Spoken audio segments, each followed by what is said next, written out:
Welcome to High Tech Low Life, where today I have for you the Razer Huntsman Mini.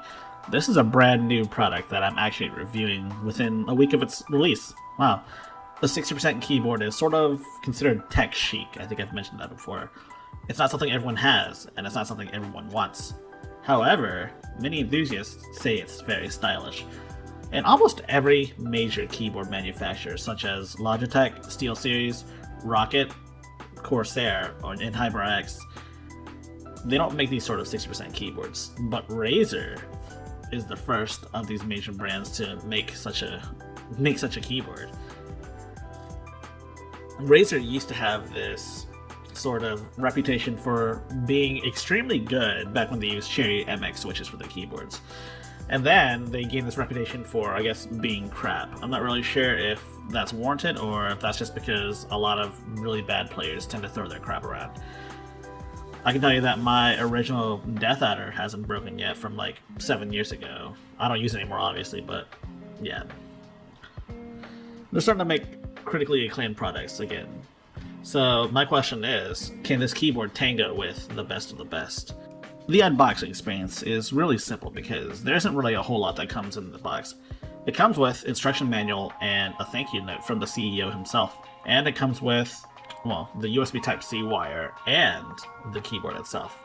So here we have the keyboard out and about, ready to pwn some noobs. Is that what the kids say nowadays?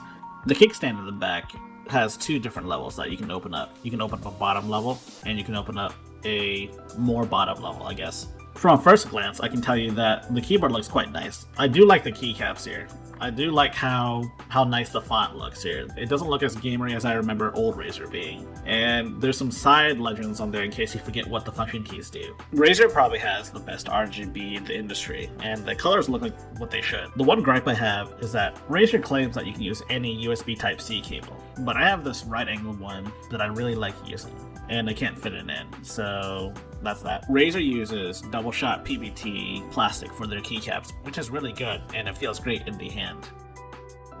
It feels quite nice. The switches feel a lot crisper than your average blue archetypes, and these are your optical switches, so they activate a little faster than normal. And yes, there is a sound test coming up. I know you haven't heard one in a while, so here you go, fellas.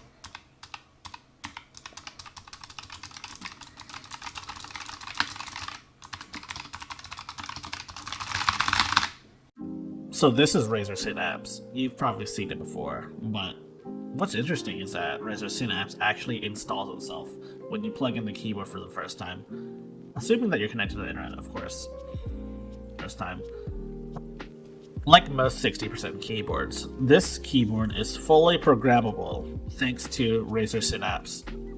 And here, you can actually store 4 different profiles. And you can set the key to be basically any key you want. Every key except for the FM key is fully programmable. So as you can see here, I'm changing this to a numpad layout so I can crunch numbers. But aside from the FM key, which we'll call the hypershift key from now on, you can change it to be the default key, a different keyboard key, a mouse key, which includes left click, right click, scroll up, down, left, right, middle click, and the 2 side buttons, which is really good. Most macros don't allow you to program those extra buttons. and has functionality with other Razer devices, which I don't have that right now to test. You can also switch profiles, switch the lightings, and you can even launch a program, do media stuff, window shortcuts, text functions, I don't know. But the point is, it's extremely customizable, provided you have Razer Synapse installed. Provided you have Razer Synapse installed. Provided you have Razer Synapse installed. So as you can see here, I'm programming a hypershift function, which is just me holding Fn. And I'm going to use A to cycle between my two profiles. And you will have to program them on both, but it's easy enough as it is. Note that for switching profiles, you do need Razer Synapse installed, despite the fact that it has onboard memory. Now, let's look at macro functionality. As you can see here, the macro functionality allows you to record or insert. We're going to record this macro right here, and I'll show you what I just did later.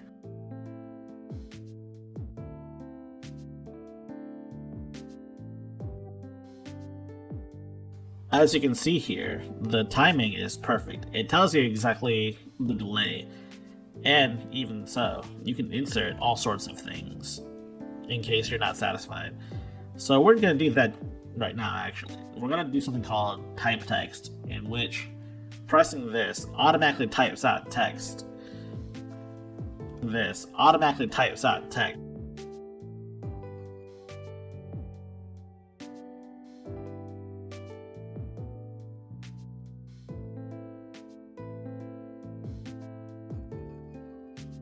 And then after that, we're going to insert enter because we want to make a new line, or we want to submit the text because we want. And obviously, there's no point in using macros if you can't define them, right? You can't define a button to press these macros. Why bother, right? So here, you can actually use Razer Synapse to program your macros onto the keyboard itself. So here, I'm going to define A as macro 1. It plays it only once when I press it. And S will be macro number 2. And it'll also only play it once. Now here are the entry options here. So if you go to, I'm going to go to D, I'm going to assign macro 1 again. But this time, I'm going to look at the playback options. So I can choose to play it multiple times. I can toggle, or I can hold it down to keep pressing it. So that's exactly what I did.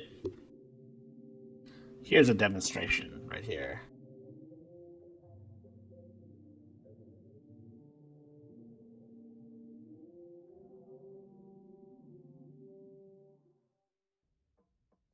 Now, Razer is probably most famous for its lighting customization, the ability to just create your own crazy light effects. I've seen some of these light effects online, and honestly, I have yet to crack Razer Synapse RGB features. So that'll come in a later video. But you can download effects from Razer's own website. So I know a lot of the PC enthusiasts will snarl over me mentioning Razer as a brand or mentioning any sort of interest in it. But I don't think you guys realize this isn't the Razer of old, nor is this the good old Razer. This is a brand new and improved Razer. The fact that they're willing to try out a brand new form factor is quite something, really. That said, I think they hit it out of the ballpark. It's quite good, really. And this might be my new favorite keyboard. I just kind of wish it was wireless, though.